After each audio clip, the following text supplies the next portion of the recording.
1, 2, 3. 1, 2, 3. 1, 2, 3. Hey guys, what are you doing? Oh, hello. Got a friend over here. Who are you? I'm Kevin. Oh, that's nice. I'm Yoav. I'm Matt. I guess we ought to play a new game, huh? What do you suggest? How about some blackjack? I could do that. I'm a Yeah, sure. novice. I'm a novice, so let's play for low stakes, okay? Like, say $1,000? It's a deal. All right. Let's see who wins. All right, deal me in.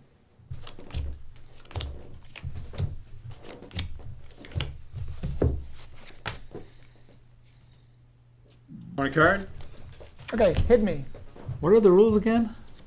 Well, you try and get to 21. Anybody gets to 21 wins. If you go over 21, you're going to lose. Oh, I see. I don't know. I guess I'll you want save. a card? No, I guess I'll save what I have. I'm going to take one more. I'm over. All right, I'll stay. So what happens now? Well, you guys figure out who's got the most. All right, I've got 19, Yoav. Oh, what do you know? Look what I got. I got 21. Blackjack. Wait, I think there's some other people watching us here. We ought to introduce ourselves a little bit more formally. All right, I'll start. I'm Kevin. I'm an associate professor of computer science at the University of British Columbia in Vancouver, Canada. My research is on artificial intelligence, game theory, electronic commerce, and algorithms. I'm Matt Jackson. I'm a professor of economics at Stanford University, and I do research in game theory and social networks and a variety of microeconomic topics. And I'm Yoav Shoham. I'm also a professor here at Stanford. Like Kevin, I'm also a computer scientist in artificial intelligence and electronic commerce and game theory. And we're here to co-teach the class on game theory. So maybe let's start by saying a little bit about what game theory is about and as importantly, what it's not about. So often when we think about games, we do think about things such as rock, paper, scissors, or poker, or sports games like soccer and baseball. But really, game theory is about all kind of strategic interactions among self-interested agents, including those frivolous ones, but also much more serious ones. Matt, you're an economist. Tell us more about serious games. Sure. Game theory has become a really essential tool to understanding a lot of different interactions, anything from auctions to people's behavior in financial markets, to even to international conflict, to understanding political interactions. So it's become an essential part of any social scientist's toolbox. And indeed, it's actually used even beyond that. So things like biology, predator-prey games, a whole series of things. So it's really a fairly widely applicable thing in any situation where there's competition, strategic interaction. So it's there's a lot to cover here. That makes sense. But now, Kevin, you and I are computer scientists. What are we doing here? Well, these days, game theory has become a really hot area in computer science, basically for two reasons. First of all, computers are increasingly a way of bringing people together.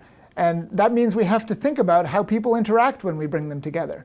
And that's true whether you think about networks, keyword auctions that form the basis of almost all of Google's revenue, peer-to-peer file sharing systems, or consumer sites like eBay or TripAdvisor or Yelp.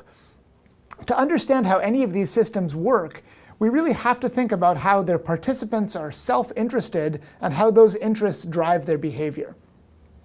The second thing is that the sorts of economic settings that game theoretic economists like Matt study, as they scale up and get bigger, they start to encounter computational dimensions.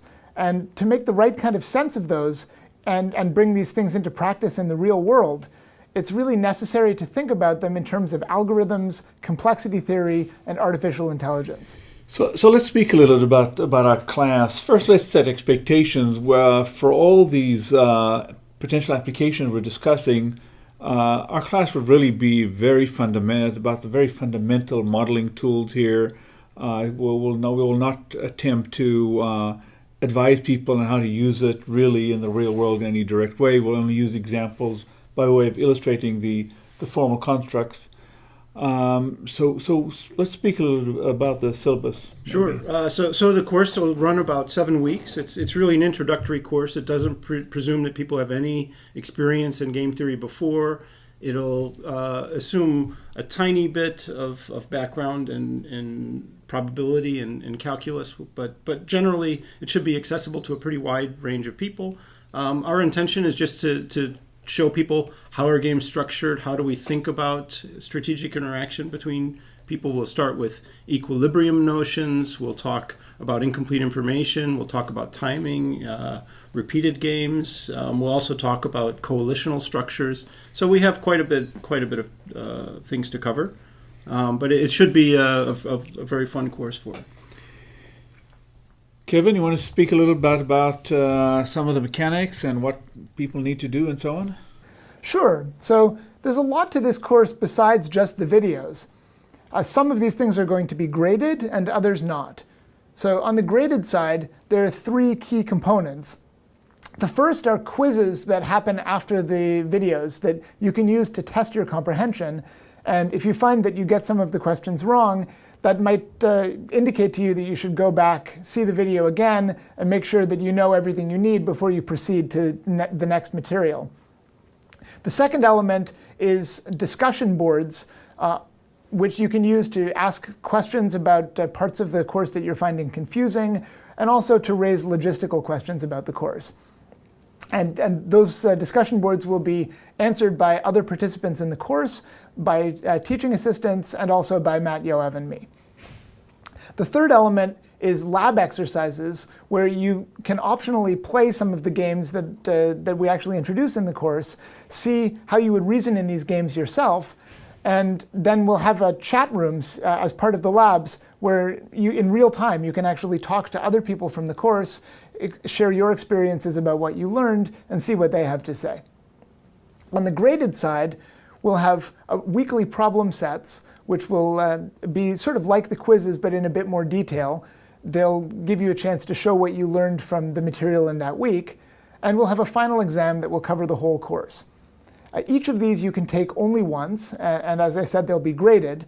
We'll use that grade as the basis for your certificate of completion. So if you get all the way through the course, you'll get a certificate that's signed by all 3 of us. So, and that will be a total of about 7 weeks, as we said.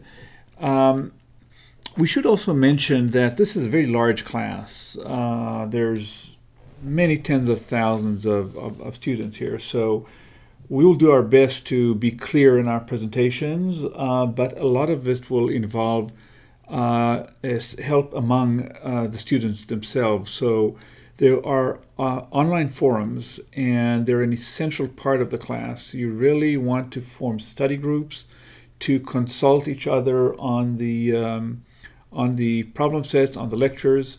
We do have TAs that will monitor the forums, both TAs at British Columbia and at Stanford, as well as community TAs that have stepped up. But at the end of the day, it'll only work if, as a community, we all work together. Please, because of the large numbers, don't send us personal email. It's not that we don't like to speak to you, we just won't be able to handle it, so we won't be able to respond. Similarly, there is the class website on the class website, as well as on the social media. If you want to kind of follow us personally on our personal sites, by all means, but no, please, friend requests and so on. Again, the numbers are so large, we won't be able to respond. This is really going to be a fun class, isn't it? Oh yeah, I'm looking forward to it. Should be a great time. I had a lot of fun with that previous game. Yeah, and actually I think it's time for Kevin and I to win some money back. Well, let's see how good you are. Okay.